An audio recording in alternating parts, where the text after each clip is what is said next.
I'm Jennifer Rooks. Welcome to MPBN's Your Vote 2014 Second Congressional District debate. This debate will last an hour and will feature several sections, including some broad topical discussions and a lightning round with quick answers. The questions have come from the MPBN news staff and from members of the public. The candidates will also have a chance to question each other. The Republican candidate in this race is Bruce Poliquin of Oakland, a former state treasurer. He has sought his party's nomination for governor and U.S. Senate before winning his party's nomination in the 2nd District this year. The Democratic candidate is Emily Cain. She is a state senator and also served in the Maine House of Representatives as her party's floor leader. She is married and lives in Orono. The independent in the race is Blaine Richardson. He unsuccessfully sought the Republican nomination in the 2nd Congressional District 2 years ago. He is a retired Navy officer and is married and lives in Belfast. Welcome to you all. We are coming to you from MPBN studios in Lewiston. In the first segment of this debate, we will tackle broad topical questions, and we want to devote about 5 or 6 minutes total to each of those, not a piece. We want you to be able to each articulate your opinions, your positions, and also your differences from one another. We determined the order earlier, and Emily Cain, you will go first. The first question is this. Maine's overall unemployment rate has fallen to 5.5%, but it is higher than that in several counties in the 2nd District. For example, in Washington County, the unemployment rate is 7.9%, and in Piscataquis County, 7.3%. Voters say the economy is their #1 issue. How can you, as a representative in Congress, help grow the economy and add jobs in the 2nd District? Thank you, Jennifer, and I'm so glad to be here tonight to talk with you and voters across the 2nd District. We need an economy in Maine that works for everyone, and that means we have to work with business and education and government to find solutions. When you talk about the unemployment rate being low, that's not how it feels across the 2nd District, particularly with the announcements of layoffs at mills across our state in Bucksport, Lincoln, Old Town, and East Millinocket.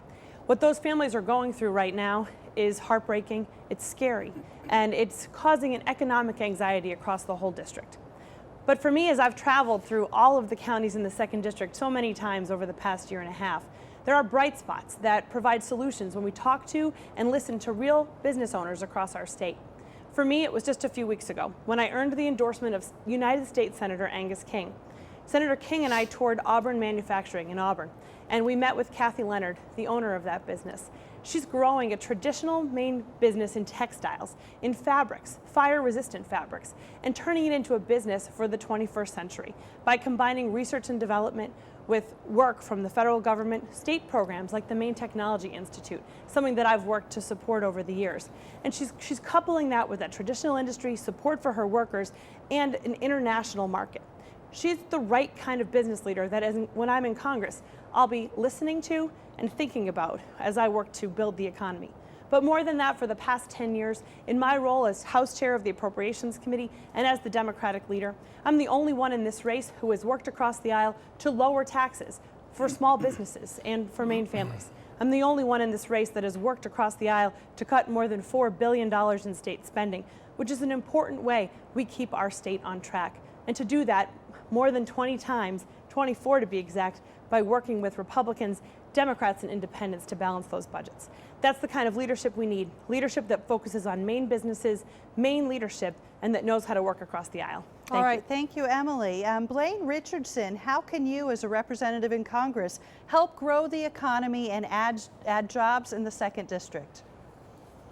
It is a truly sad problem. If you drive through the 2nd District, you go through a downtown, and there's a park bench and a mill site that used to be there. And in '79, when I got back to Maine, there were woolen mills, there were 3 tanneries, there were shoe stores, there were shirt factories, and it's all gone. We've just recently had mill closures. This one in Bucksport is absolutely devastating. Our problem here in Maine is energy. And the frustrating part of it is we're in between where the energy is going down to Massachusetts and Canada, where the gas and cheap hydro are. We have not been able to get the state to move off the renewable 100,000 megawatt limitation that would allow the 4 cent a kilowatt to get into Maine. We also have spent millions of dollars on pipelines here, and we can't get the gas in. We also have Sears Island, which we have been wrestling with for over 20 years, and recently gave half of that away to environmental group, so no deep water port will happen there. We're fighting to keep Merritt Point open, but in order to do that, we need federal dredging, and environmental laws are getting in the way with the dredge material that would be removed. We also have the potential of bringing an east-west highway and a deep water port into Eastport, very huge. And all I can say is I'm glad we're not trying to get I-95 or Route 1 into the state of Maine.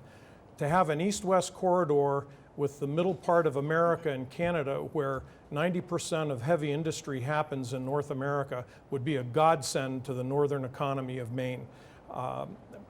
The number of jobs would be, you wouldn't be able to even estimate it. From ship handling, husbandry, container repair, fuel, the trucking, it just goes on and on and on. But we never seem to be able to get over the environmental hurdles at a federal level, and we can't seem to get anything moving through the legislature. The federal government right now is a huge problem for jobs in the state of Maine. It has its heavy thumbprint on everything that we do in the state of Maine, from agriculture to fishing to manufacturing, and we need to get that thumb lifted off, and I will commit myself to doing that down in Washington. These agencies are out of control.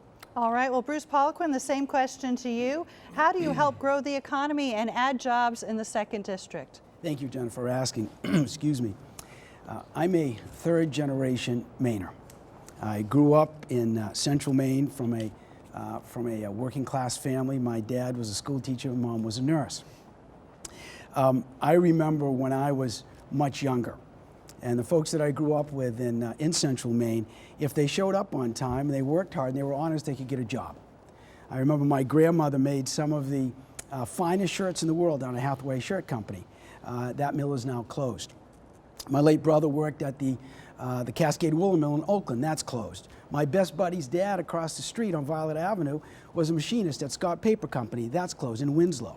And I worked the night shift at the Wyandotte Spinning Mill in Sydney. That's now closed. So what's going on? I have one son who I raised from the time that he was in diapers. Sammy and I are very close. He just graduated from college and he has his first job out of college, but unfortunately it's in Boston and not in Maine. And it took him 2 years to get that job. Now he worked summer internships, he worked during Christmas vacation and during spring breaks to have a shot at the business he wanted to be in. Something's going on, Jennifer, it's very wrong. We are so connected here in Maine to Washington, and what happens in Washington has a huge impact on our state. Washington, career politicians who have never created a job before, the last 5 years in a row have spent on average $1.1 trillion more than they've collected from us in taxes. They either borrow to make up the difference, or worse, they print the money. And so now we have a $17 trillion national debt. And the interest payments on that debt are starting to spike and start to crowd out our ability to fund infrastructure, public safety, and so forth and so on. Now, when that happens, it means that our taxes have to be raised, because raising taxes is the way that we pay for that out-of-control spending and those high debt levels. We also drive up the price of energy instead of driving it down. We have 3 mills that I think Blaine just mentioned, in Bucksport, Old Town, and over in East Millinocket that just closed. 1,000 good-paying jobs with benefits. My heart goes out to these folks. I mean, we're coming up on the holidays soon. And in each case, one of the key reasons was the cost of energy. So we need to make sure that we get our spending under control. We start paying down our debt, we lower taxes, we have lower energy prices, and then our regulatory environment is predictable but not burdensome. If we do that, we'll have a flood of investment in our country. There'll be more jobs for our kids to be able to make it. There'll be more jobs throughout America, throughout Maine, and throughout our 2nd District. I'm the only candidate who has 35 years of real experience growing the economy and creating jobs. My opponents do not. All right. The second question is related to the first, and two of you have already touched on this a bit. We're going to start with you, Blaine Richardson. The question is this: we're headed into another winter, and experts predict that many businesses in Maine will see a spike in their electric costs, in part because of the limits on the natural gas supply lines. At the same time, many homes in Maine still rely on home heating oil and will face monthly fuel bills this winter in the hundreds of dollars. What is your energy strategy to help Maine businesses compete and help Maine people keep more money in their pockets? The energy strategy is clearly to get the federal government out of the energy policy. Right now, about 50% of our oil reserve is under control of federally owned land, and there's really no constitutional provision for the federal government owning any property, let alone most of the western United States. Having said that, oil has come down, I believe it's about $80 a barrel today, which is good news. Gas has come down approximately 20 cents. I don't know whether that trend will continue. The last week and a half, the stock market has lost over $1 trillion in value. But there are certainly things we can do. Get the EPA the heck out of the way of the pipeline from Canada to the Gulf of Mexico. We have pipelines everywhere. We have a fuel pipeline up to Loring Air Force Base. We need to start using these pipelines wiser. New England, unfortunately, is dependent on oil. However, a lot of people have been converting to propane, and of course the mini split technology is incredible. But the problem we have in Maine with energy in winters, we have the oldest housing stock in the country. And so we waste a lot of heat just living in these older homes. But clearly getting the government out of the energy business. And right now the gas production and whatnot has increased because of private land ownership in Pennsylvania, and all the early oil fields that were privately owned. They're all getting re-drilled. North Dakota, the federal government's just in the way. All right, Bruce Poliquin, what is your strategy, your energy strategy, to help Maine businesses and residents? We need to make sure whatever we do, Jennifer, is that we protect our environment. I remember when I was a kid growing up in Waterville and Oakland. If you fell in the Kennebec River, you needed a tetanus shot. Now, we have come an awfully long way to make sure we've cleaned up our environment. We have to make sure we continue to go down that path. And so whatever we do to grow businesses here in Maine, we have to make sure we offer that protection. Now, I'm also of the belief that quality of life includes a paycheck. And we have to make sure we have balance between these two competing interests at times. Now, I believe, first of all, we need to make sure that we increase the production of energy, all forms of energy here in America. Clean natural gas, for example, here in America. There's a reason for that. If you increase the supply of that energy, you drive down the price. When you drive down the price, you'll help our mills stay open. You'll help create more jobs. Also, it'll be less expensive for our families to heat their homes, less expensive to pay for their electric bills, and less expensive to buy gasoline at the pump. Now, my opponent, Ms. Cain, and I differ on this. We just have very, very different views. Ms. Cain believes that we should have a huge new carbon tax. Now, when that happens, you will drive up the price of gasoline, drive up the price to pay your heating bills, and also drive up the price of electricity. Now, we've already seen here in Maine, in the past year, 3 of our mills closed because of the high cost of energy to run their machinery and their equipment. So we just have a very different opinion on this. I also disagree with Ms. Cain, who doesn't believe, to the best of my knowledge, that we should complete the Keystone Pipeline. This is something that's been going on for 5 years, Jennifer. We have all the safeguards I believe we need. We should approve the Keystone Pipeline to make sure we're getting some of our energy from friendly Canada down to the Gulf Coast where we can refine it, drive up the supply, and drive down the price to help jobs being created. My opponent, Ms. Cain, has voted, when she's been in the legislature, almost 70% of the time against small businesses. Now, small businesses are the backbone of our economy here in Maine. So how can you vote against small businesses and want to represent them and their employees in Congress? And part of small business success is lowering the price of energy, not making it go up, but lowering it. So we just disagree. It's nothing personal. And I think it's very important for the voters to understand our different opinions on this, our different views. My life experience professionally has been creating jobs for 35 years. My opponent has no experience creating jobs. It's not a personal attack, it's just a fact. So we need to make sure we focus on jobs for Maine, jobs for our second district, and not increase government spending, and increase welfare, and increase debt, and increase taxes, and increase energy costs, which Ms. Cain has done repeatedly in the legislature, because that'll only make Washington worse and hurt our economy here in Maine more. Thank you. Emily Cain, what is your energy strategy to help Maine businesses and residents? Thank you, Jennifer. And first, let me say, Bruce, it's okay if you call me Emily. We're going to be spending a lot of time together over these next 2 weeks. It's absolutely okay. That's what Blaine calls me anyway. So it's great to be here with all of you. The energy issue for me comes down to just a few examples and stories. The other day, I was walking my dog across the street, talking with my neighbor and her mother. And her mother said, I've decided I have to keep my house at 57 degrees this winter, all winter, because otherwise I won't be able to afford to fill the oil tank. Think about that, 57 degrees for the whole winter in Maine, when it's -10 outside and the snow is blowing. For a senior citizen to be home in extra sweaters and extra blankets with a thermostat at 57 degrees. That's not okay. That's a tragedy. And I'm proud that over the last 10 years, it's stories like that, and it's people who are going through those kinds of economic challenges that are top of my mind as I've worked on energy issues.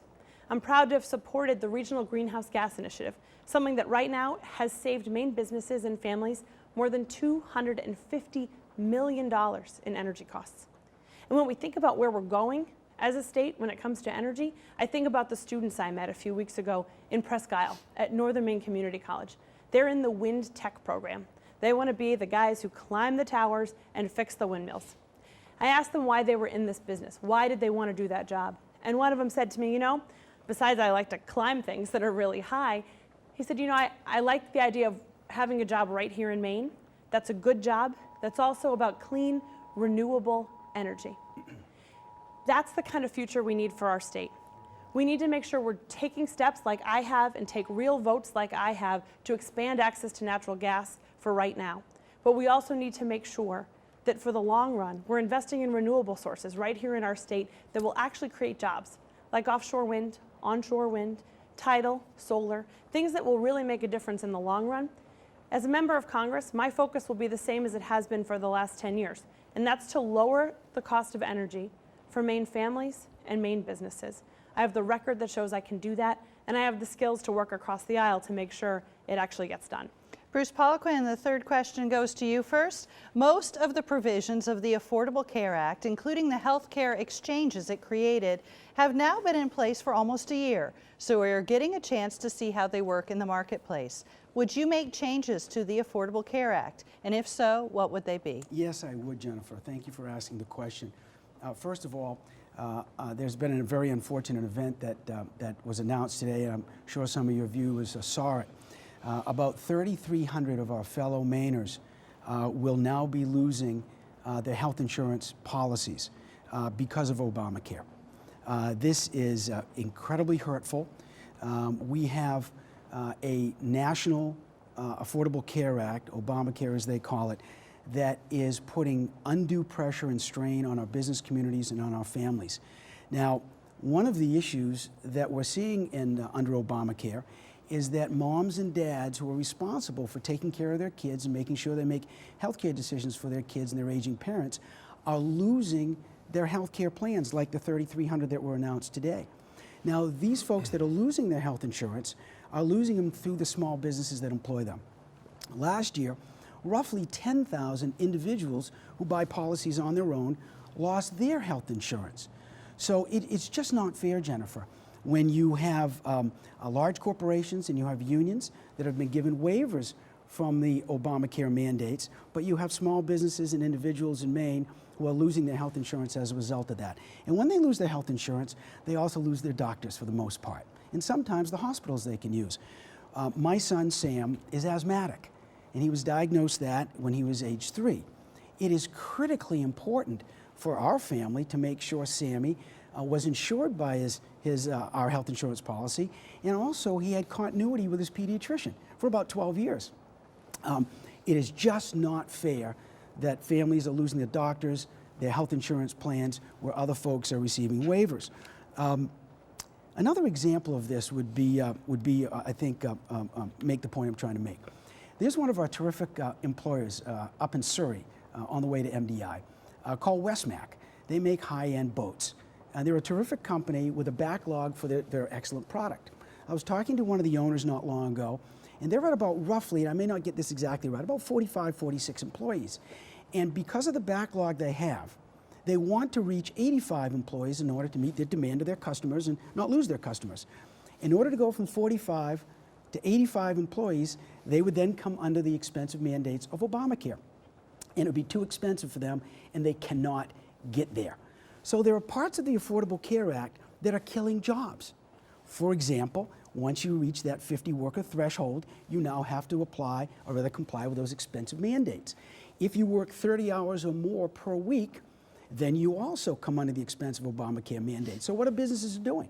They're not hiring that 50th employee, and they're cutting back a lot of workers below 30 hours a week. That's wrong, and that's not fair. Now, my opponent, Ms. Cain, she was responsible for implementing, or for on a commission in the legislature to implement Obamacare in Maine.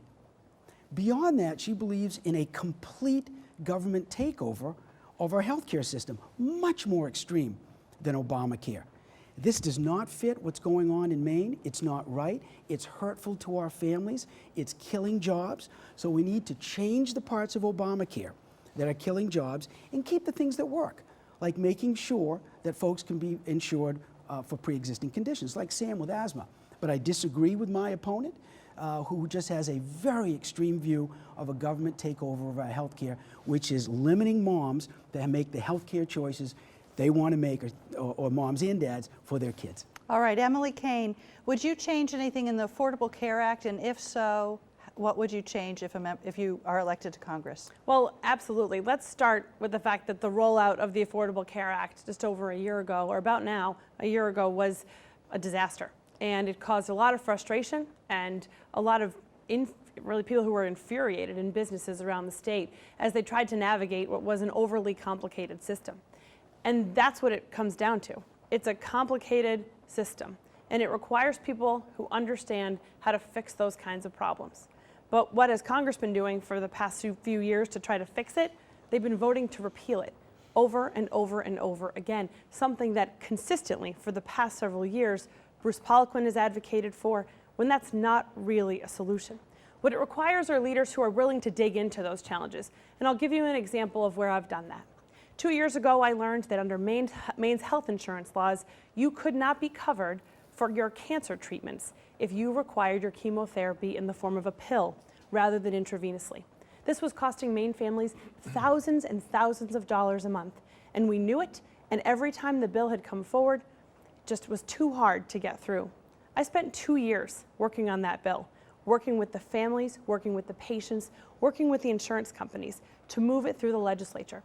It took time. We could have just given up, but that's not leadership. It's not leadership to ignore those kinds of problems. And instead, after 2 years of work, we passed that bill unanimously in committee. And this year on August 1st, families that had been paying thousands of dollars, and there's a woman in Ellsworth that I met her sister, she was paying $900 a month for the past 2 years to get her life-saving cancer treatment. On August 1st, it cost her $45 for the same month. From $900 to $45 in a single month. That's life-changing, that's life-saving. And when it comes to the Affordable Care Act, we absolutely have to go back to it and say, it's clearly not working for small businesses the way it should, it's not working for large businesses the way it should, and we're afraid that the rates will go up for individuals. But in order to fix those problems, you have to do more than just have talking points. You have to have experience getting through those kinds of tough policies and working across the aisle to find those solutions. And that's been my experience. Blaine Richardson, would you make changes to the Affordable Care Act, and if so, what changes would you make? You bet I would. I would repeal it. As you heard from Bruce Poliquin, the devil's in the details. 2,000 pages that they told us you need to pass it to know what's in it.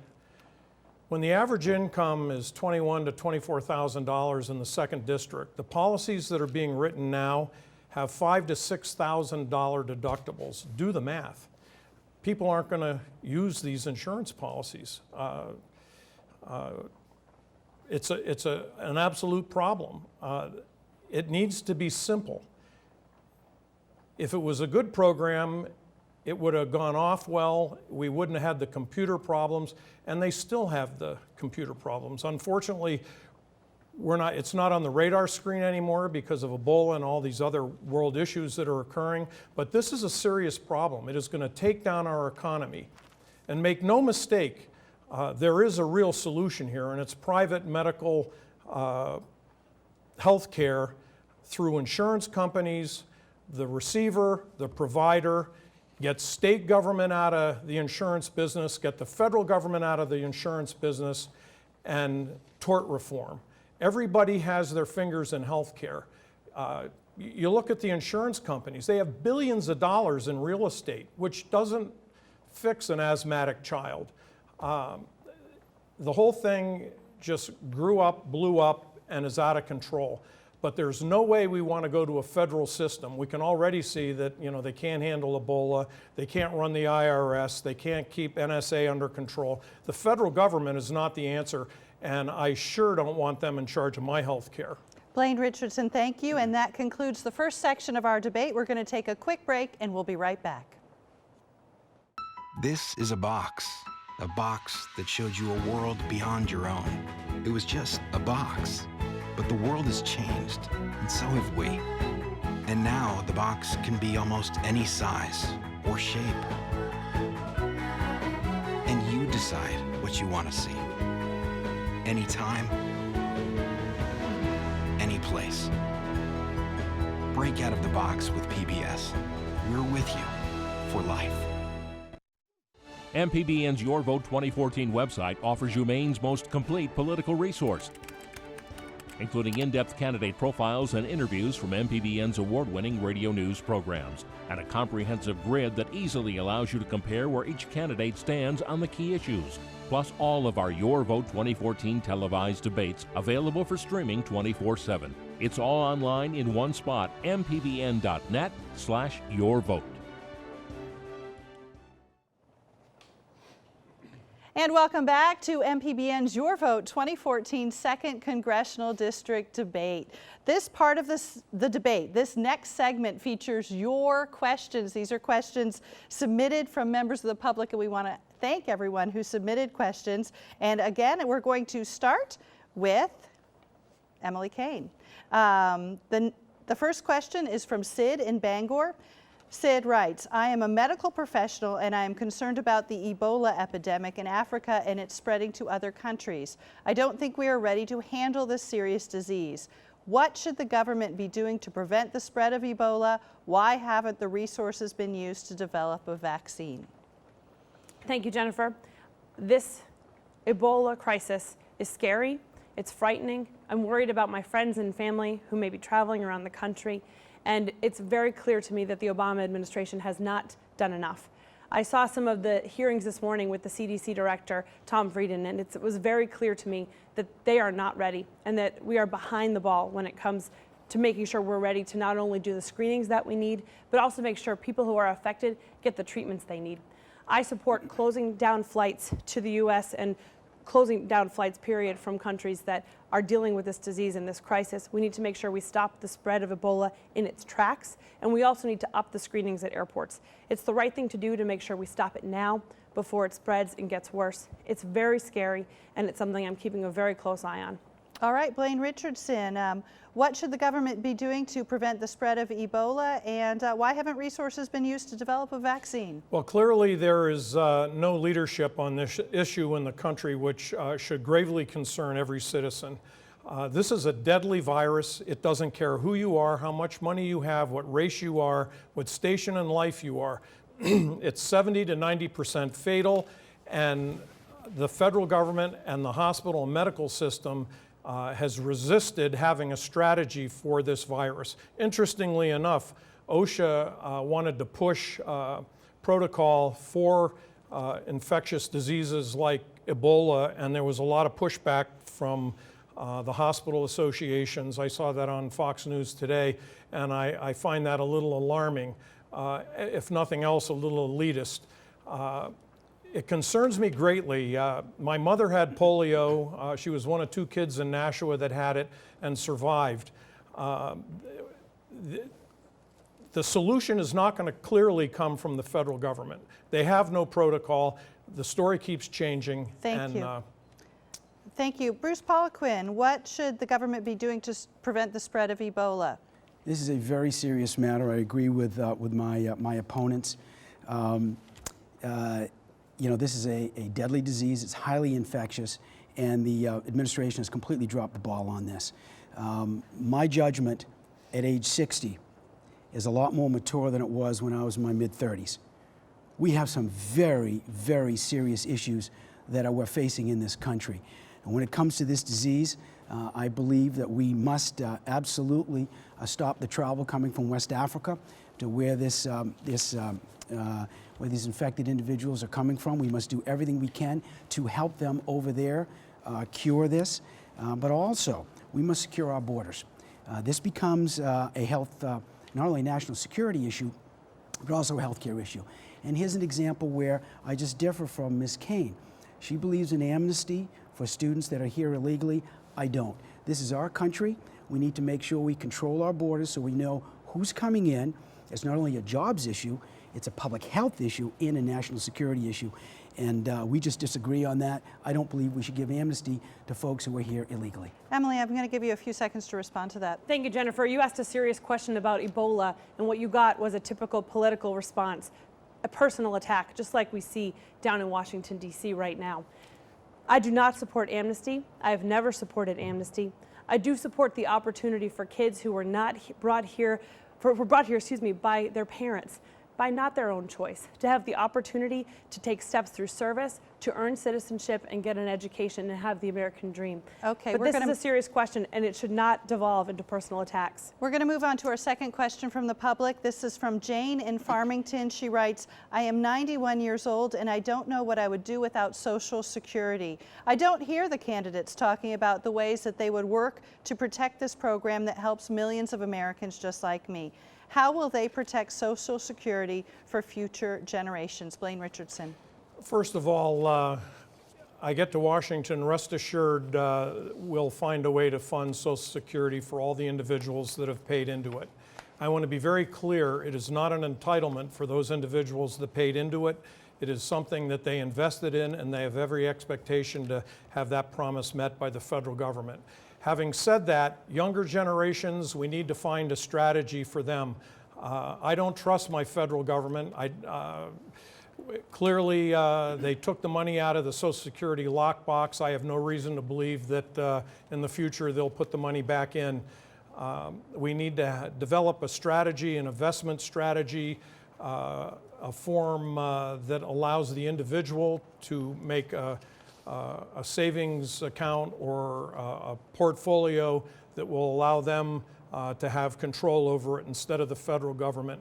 Clearly, Congress has demonstrated that they're not responsible, with their citizens' money, and I can promise her that. Thank you. Thank you.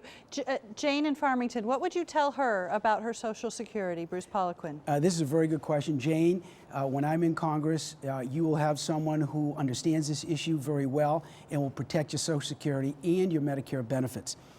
My mom is 86. 2 years ago, she fell and broke her shoulder, and she relies on Medicare to help her out a couple years ago. And she also relies on Social Security. We made a promise to our seniors. They've paid into this system. We need to make sure there are no changes, Jane, no changes in your Medicare or your Social Security benefits. You paid into this, you're counting on this. When I'm down in Congress, I'll protect those. However, we need to have a very serious adult discussion with our younger generations. My son is 24. We need to make sure we save those two programs such that Sam and his generation will have those benefits down the road. We must make sure we do this. Now, my opponent, Ms. Cain, supports Obamacare. Obamacare has cut $716 billion from Medicare to help fund that program. Thank you, So if we Bruce. can't trust her to do that, how are we going to trust her to make sure we protect Social Security? Emily, what is your answer to Jane in Farmington, who is concerned about her Social Security? Well, I want to say thank you to Jane for that question, because every Mainer deserves to retire with dignity in our state. And that means we need to do more to strengthen and protect Social Security and Medicare. When it comes to Social Security, one of the best ways we can strengthen it is by growing our economy. If we raise the minimum wage, something that I am the only candidate who supports that in this race, we will pour billions of more dollars into our Social Security system. And if we achieve equal pay for equal work, when women in the 2nd District right now are earning only 78 cents on the dollar, by achieving equal pay for equal work, we can cut down the shortfall in Social Security by 1/3. When it comes to Medicare, we need to do common sense things like I have done in the state legislature. When I was in the legislature, we saved Medicaid more than $4 million a year by allowing generic drugs to be used. If Medicare were to allow to negotiate prescription drug prices like the VA, we'd be able to save billions. Those are the kind of common sense approaches that I'll bring to the table, and I have the experience to get it done. All right, and then third question comes from Ron in Dixfield. This will go to you first, Bruce Poliquin. He writes, the United States Trade Representative is currently negotiating trade agreements with a large group of Pacific Rim nations as well as with the European Union. These agreements are being negotiated in secret, but some text has been leaked. Would you support the investment provisions expected to be in these agreements that would allow foreign corporations to sue national, state, or local governments for passing legislation creating so-called barriers to trade, such as environmental protections, certain labor laws, or Buy American provisions? Well, I don't know thank you for the question. I don't know the details of what this gentleman is asking. However, I will tell you the following. My opinion, having spent 35 years growing the economy and creating jobs, it is incredibly important that we have free trade. Because when you have farmers in Aroostook County or you have mill workers in central Maine trying to sell their products overseas, we need to make sure those markets are open to them. However, we also need to make sure that we are competing on a level playing field. That means making sure our companies can compete and our workers can compete. Let me give you an example of this.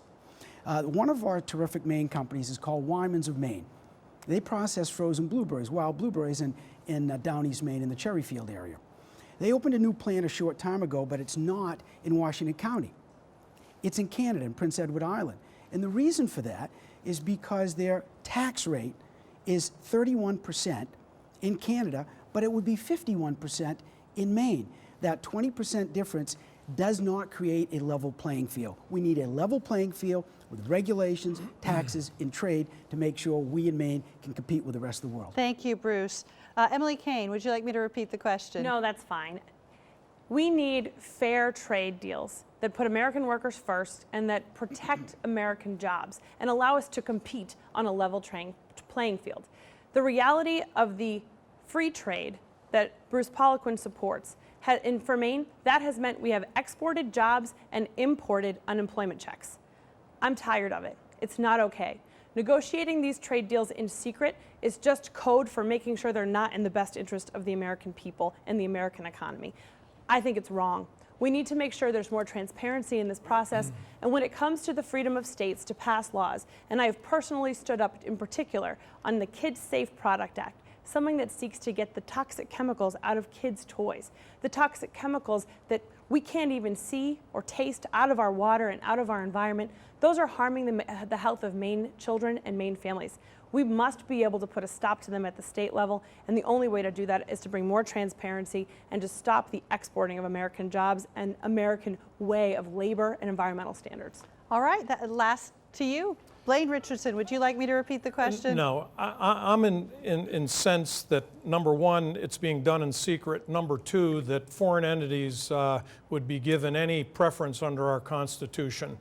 And clearly, both parties, Republican and Democrat Party, own NAFTA and the other free trade agreements that we have. And when you look around the Maine, countryside, that's where the jobs went.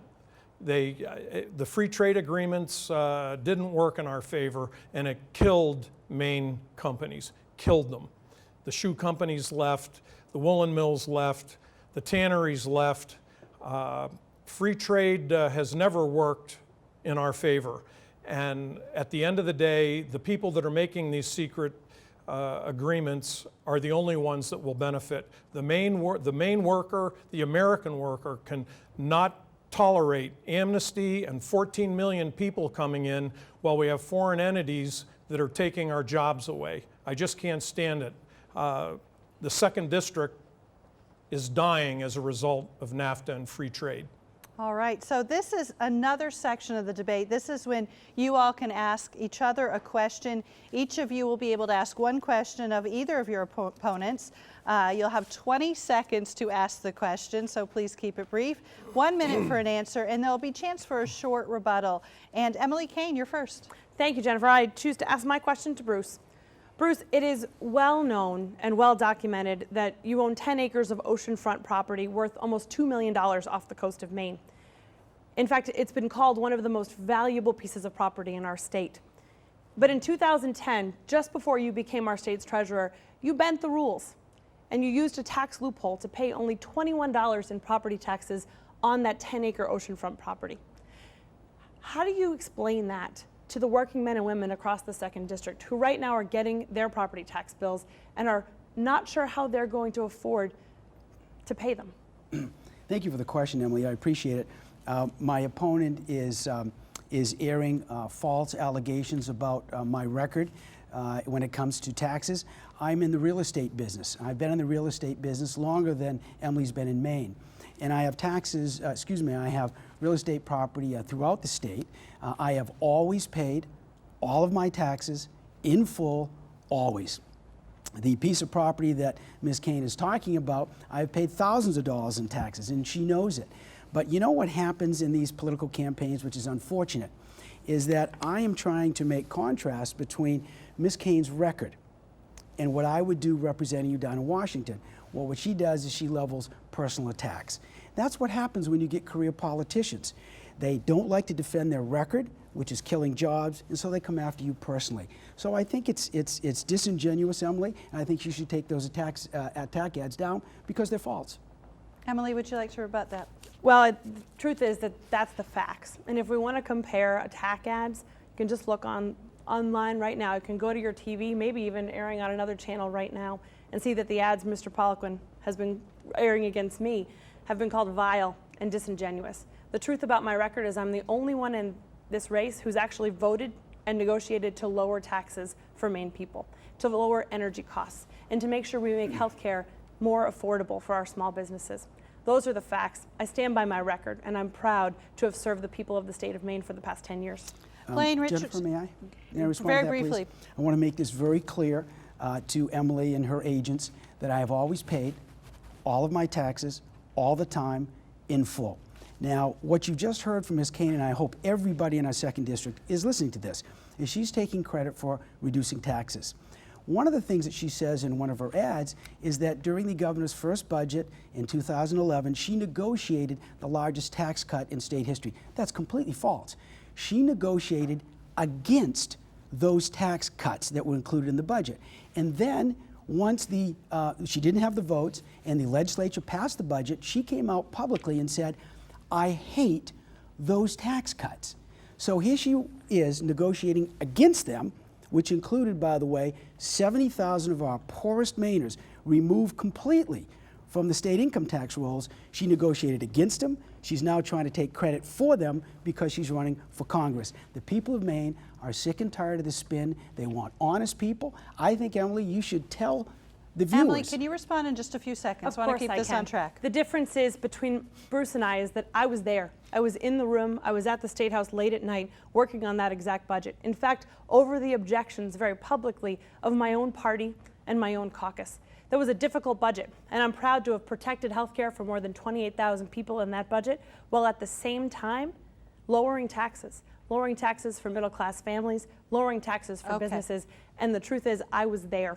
Blaine Richardson, it's your chance to ask one of your opponents a question.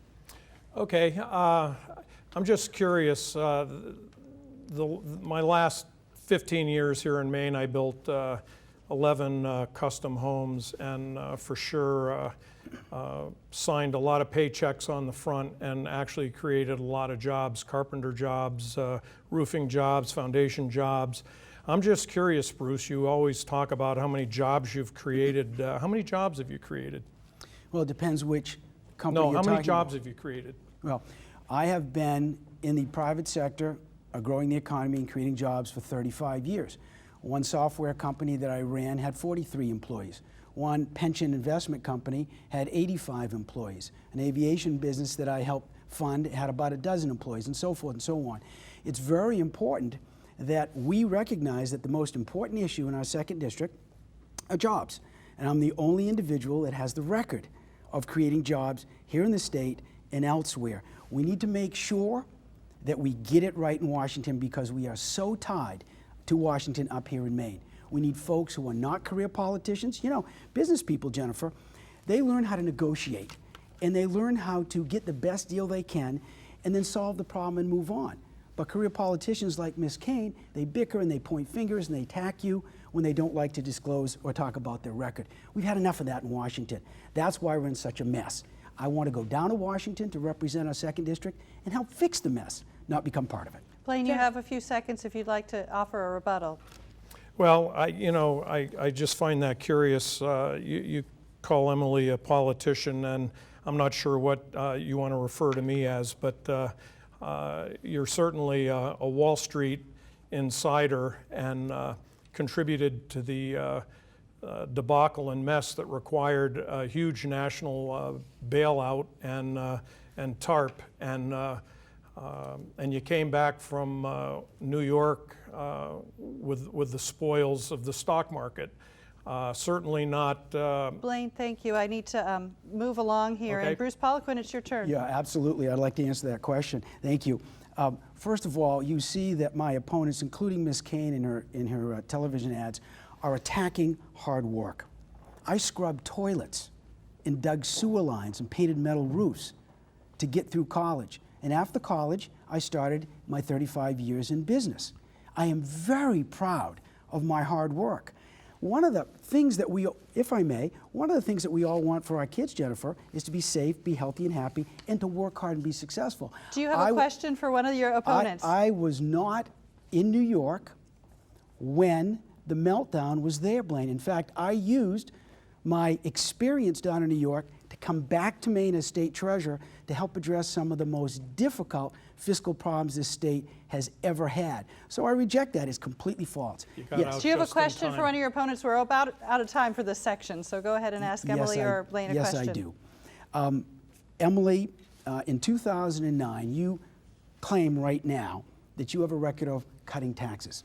In 2009, you helped push through with no Republican support, none, new sales taxes on 102 items.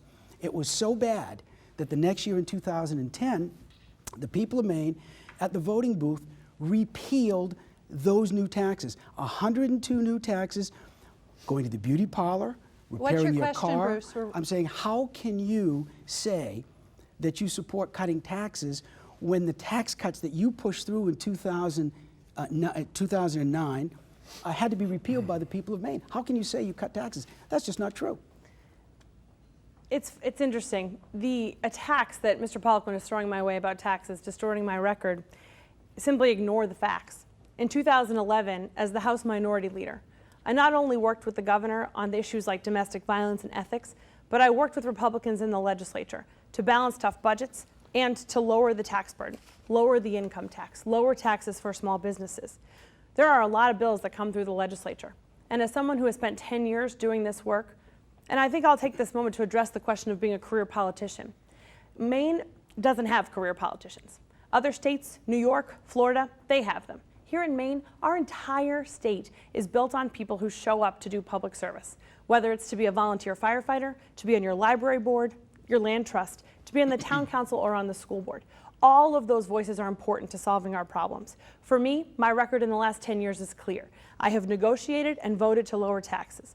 I have negotiated and balanced 24 bipartisan budgets and personally worked to cut more than Thank $4 you. billion in state spending. Bruce, you have Those are the exactly facts. 30 seconds for rebuttal. Thank you very And no much. more.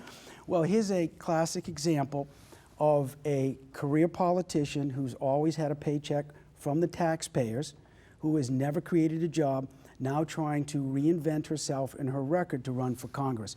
In 2009, with no Republican support, she didn't answer the question, she helped push through sales taxes on 102 separate items, including car repairs and haircuts and movie tickets. The people of Maine had to repeal it. Just last year, in 2013, That's it. Thank you very much. We're on to our lightning round. These are yes or no questions. We'll start with you, Blaine Richardson. Do you agree with the woman's right to choose as outlined by the Roe versus Wade decision?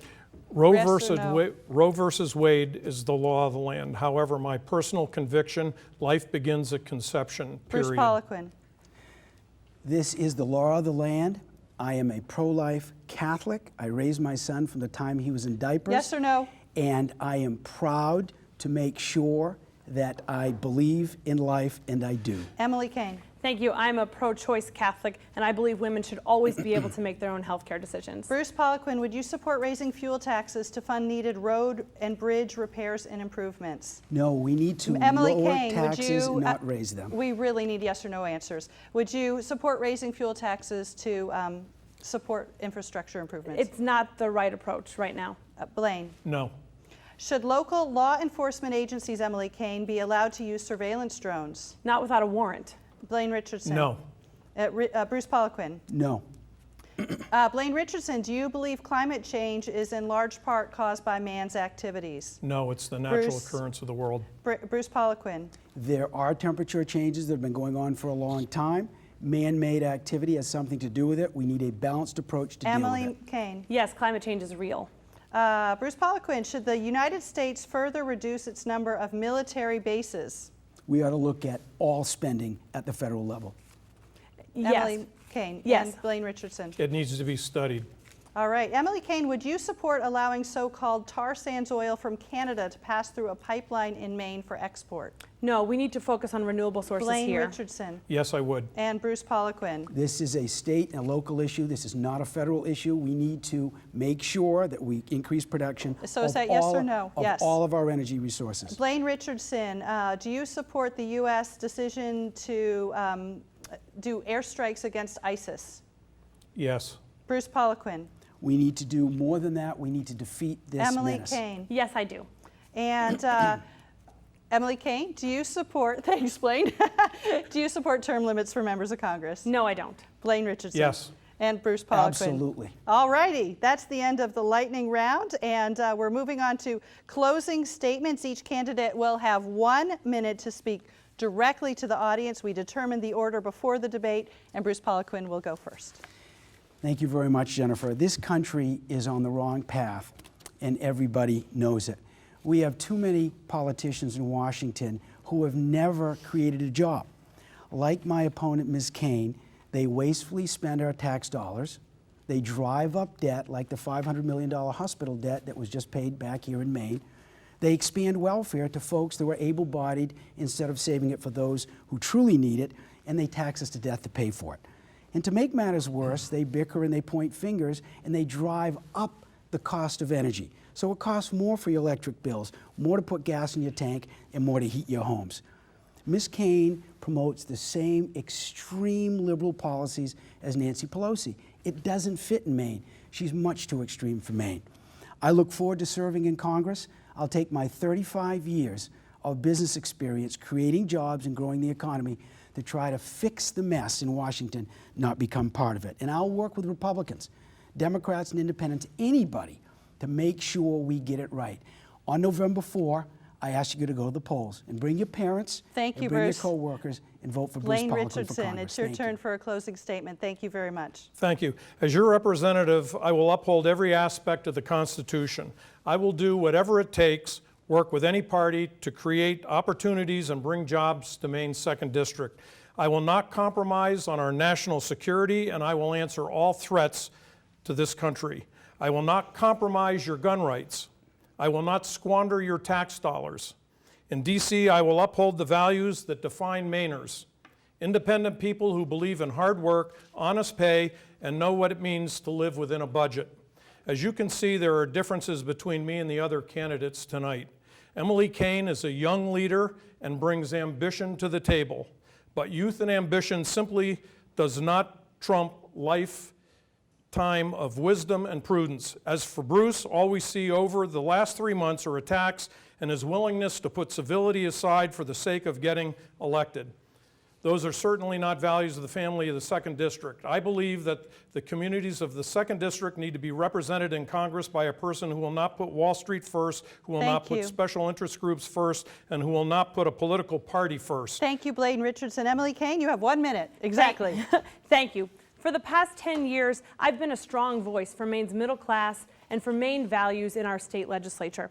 Mainers across our state and district get up every day and do the hard work and make the tough choices to support their families, their small businesses, and their communities.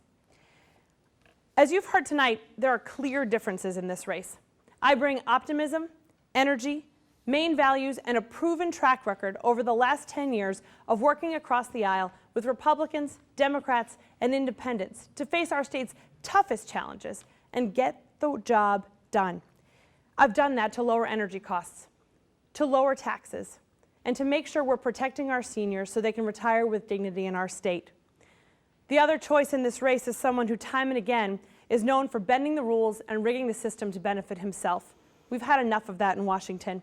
The problems facing us today require leaders who know how to work across the aisle to bring Maine values to the table and to stay there until they get the job done. I'm State Senator Emily Cain, and I'm proud to ask for your vote on November 4th. Thank you. Thank you to all the candidates for taking part tonight. For rebroadcast times and more information on the candidates, go to mpbn.net. Thank you for joining us.